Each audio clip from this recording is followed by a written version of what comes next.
আসসালামু আলাইকুম ভিউয়ার্স, আজকে আমি আপনাদেরকে বক্রম দিয়ে গলা কিভাবে করে সেটাই দেখাবো। তো এর জন্য আমি প্রথমে একটা পেস্টিং পেপার নিয়ে নিয়েছি, এটাকে ভাঁজ করে নিয়েছি এবং গলার চওড়া আমি 2 ইঞ্চি দেবো। আপনারা গলার চওড়া যতটুকু দেবেন ততটুকু মাপ দিয়ে নেবেন।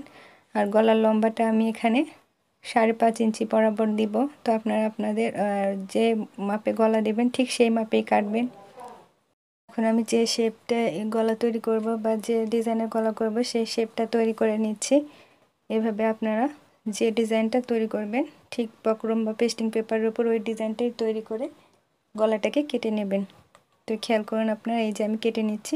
এরপর 1.5 ইঞ্চি কিংবা 2 ইঞ্চি চওড়া করে সাইড দিয়ে গোল করে কেটে নিতে হবে। এই যে আমি কাটার পর গলাটাকে দেখিয়ে দিচ্ছি। এই দেখুন গলাটা ঠিক এই ডিজাইনটা তৈরি হবে। তো এখানে কোনাটা আমি কেটে নিলাম। এরপর আমি একটা কাপড়ের উপরে বক্রমটাকে লাগাবো। তো দেখুন একটা সাইড হচ্ছে খসখসা আর একটা সাইড চিকচিক করছে। এই চিকচিকা পাশটা নিচের দিক রেখে খসখসা সাইডটা উপরের দিক রেখে আমি ভালোভাবে আয়রন করে দেব। তো এভাবে আয়রন করলে কাপড়টা সাথে পেস্টিং পেপারটা খুব সুন্দরভাবে লেগে যাবে, কারণ ওই চিকচিকা অংশটায় আঠা লাগানো থাকে। তো এই যে আমার এখানে লাগানো শেষ। এখন 1/2 ইঞ্চি পরিমাণ সাইড দিয়ে আমি কাপড়টাকে কেটে নেব। তো সব দিকে এভাবে কেটে নেওয়ার পরে এই যে 1/2 ইঞ্চি পরিমাণ যে আমি সাইড দিয়ে কাটলাম সেই অংশটাকে আমি এভাবে পেস্টিং পেপারের উপরে রেখে সাইড দিয়ে সেলাই করে নেব।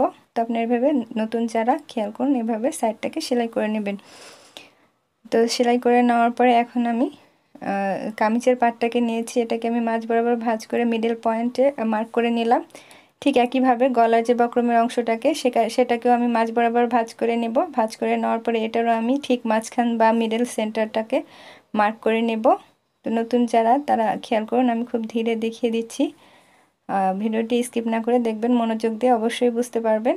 তো এখন এই যে কামিজের মিডল পয়েন্ট এবং গলার মিডল পয়েন্ট একসাথে করে মাঝখানে প্রথমে একটা সেলাই দিয়ে নিলাম। এরপরে সেলাইটাকে কেটে নিতে হবে।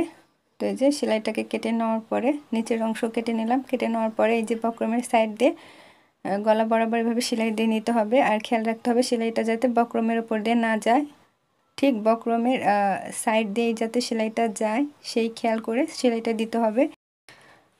এরপরে 1/2 ইঞ্চি পরিমাণ জায়গা রেখে এভাবে সাইড দিয়ে কেটে নিতে হবে। তো খেয়াল করুন আপনারা, এভাবে গলাটাকে কেটে নিতে হবে। আর খেয়াল রাখতে হবে সেলাইটা যাতে কেটে না যায়। সেলাই ঠিক 1/2 ইঞ্চি পাশ দিয়ে এভাবে কেটে এভাবে ছোট ছোট কাট বসিয়ে দিতে হবে। কোনাগুলোতে কাট বসাবেন, খেয়াল রাখবেন সেলাইটা যাতে কেটে না যায়। তো সব সাইড দিয়ে ছোট ছোট কাট বসিয়ে গলাটাকে সোজা করে নিলেই তৈরি হয়ে গেল। তো আজকে এখানে শেষ করছি। আল্লাহ হাফেজ।